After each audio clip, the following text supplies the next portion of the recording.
Alors, nous avons réuni donc dans ce lieu qui est assez agréable et qui est ouvert sur l'extérieur et qui est plein de charme. Donc, nous avons 3 artistes, amis j'imagine, hein, n'est-ce pas? Donc, nous avons Dany, et puis Lydie. Et nous n'avons pas malheureusement aujourd'hui donc la sculptrice, je vais féminiser, je ne sais pas si on dit sculpteur ou sculptrice, voilà. Mais disons que les œuvres de ces 3 personnes s'harmonisent assez bien. Déjà bon, donc les nus qui sont exposés renvoient à la sculpture. Il y a un écho entre, alors que ce sont 2 artistes différentes. Ce sont des attitudes donc qui ont été... C'est la première fois que j'expose des nus et donc c'est un petit peu particulier. Et j'ai voulu partir un petit peu de l'adolescence où la jeune fille découvre ses atouts féminins. Et ensuite j'ai voulu passer de la jeune fille à sa projection en tant que personne ou femme accomplie. Et après nous passons dans d'autres modèles, d'autres poses et d'autres femmes aussi. Voilà, la rencontre avec d'autres femmes, parce qu'au moment de la jeunesse, on a peut-être tendance à se comparer, à se...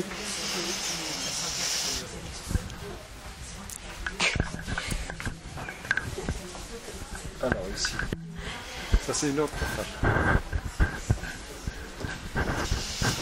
Alors, une femme dans sa féminité, dans sa diversité également, dans sa nullité. Dans celle-ci, il y a peut-être aussi la question et le problème qui s'était posé, les implants mammaires. Et donc, j'ai peut-être insisté sur le fait de la poitrine.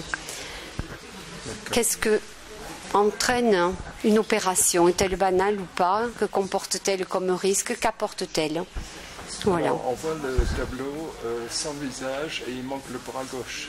Voilà, parce que cela, c'est par rapport à ce questionnement, les implants, les seins, donc une amputation, et donc le retrait du bras gauche, c'était pour expliquer cela.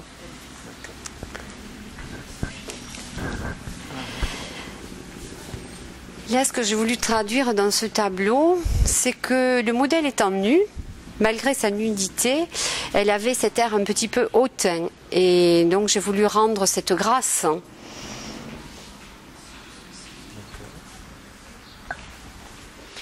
Donc là, j'avais un autre modèle à décrire, à peindre, à dessiner. Et c'était une personne qui, malgré ses rondeurs, était très à l'aise. Et elle a très bien rendu sa position, c'est une femme libérée. Donc la sculpture d'Hélène Prujat fait écho au dessin que nous venons de voir, donc aux encres, et dans des attitudes gracieuses, élégantes, enfin bon, et très naturelles, voilà. Donc nous en avons plusieurs dans des attitudes variées. Donc ce sont des attitudes quotidiennes qui ne sont pas idéalisées, ce sont des scènes courantes, on va dire, des poses que peuvent prendre la femme dans la vie quotidienne, après sa toilette ou en train de penser ici. Un seul homme dans cette partie sculptée et qui fait penser un petit peu au penseur d'Auguste Rodin par son côté replié sur soi, concentré. Donc on retrouve un petit peu l'esprit d'Auguste Rodin, qui disait qui trouvait que l'homme dans sa concentration donc était replié et la femme était dans la rêverie, il a représenté la femme d'une façon un peu disons caricaturale, comme étant plus rêveuse que dans la concentration. Voilà.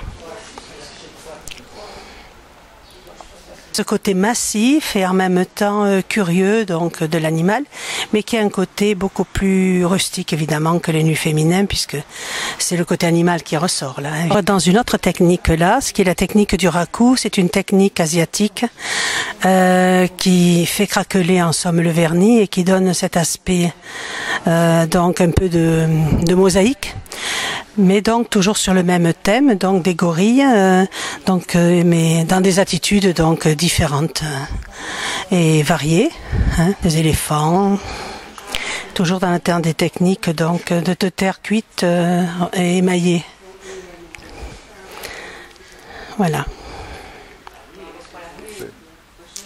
Alors là, c'est la deuxième partie de l'exposition et c'est un travail abstrait. Donc avec des encres, de la résine. Et le principal travail de ce tableau, c'est laisser faire un petit peu le hasard. C'est peut-être un homme qui se recherche, c'est peut-être le ciel et la mer, une régate de bateau.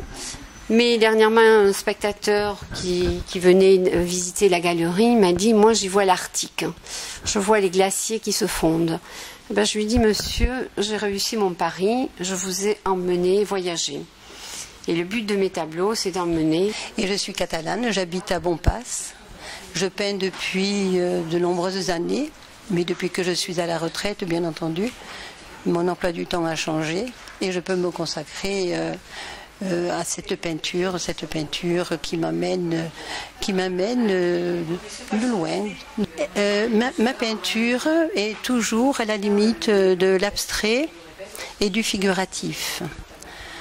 En fait, c'est un abstrait lisible pour moi. Hein. Elle peut être aussi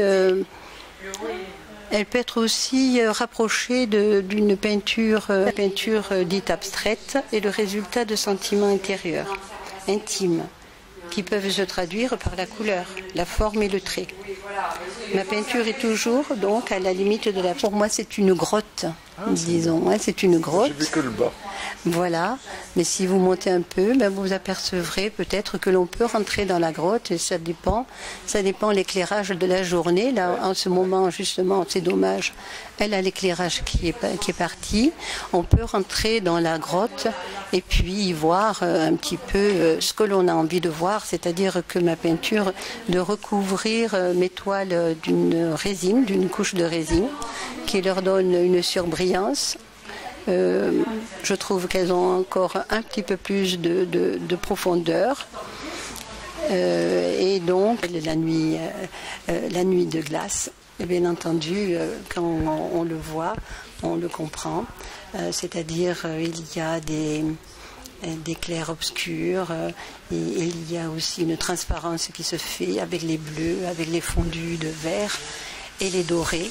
Et plus on le voit de loin, plus il a de la profondeur et ça mène une espèce de rêverie